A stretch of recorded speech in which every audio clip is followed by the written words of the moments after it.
nga mahitabo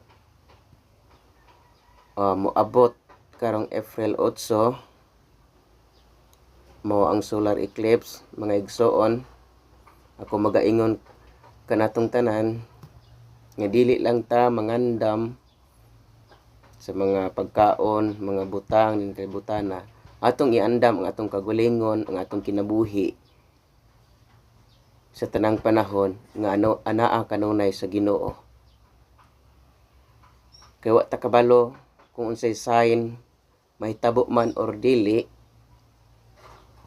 ang Dios dili matugkad ang iyang pamaagi ug ang iyang plano. Ang ato lang kung unsa may kasaypanan sa itong kinabuhi karon, nganha kaniya atong hinulsulan mga igsoon mintras may kinabuhi pa ta.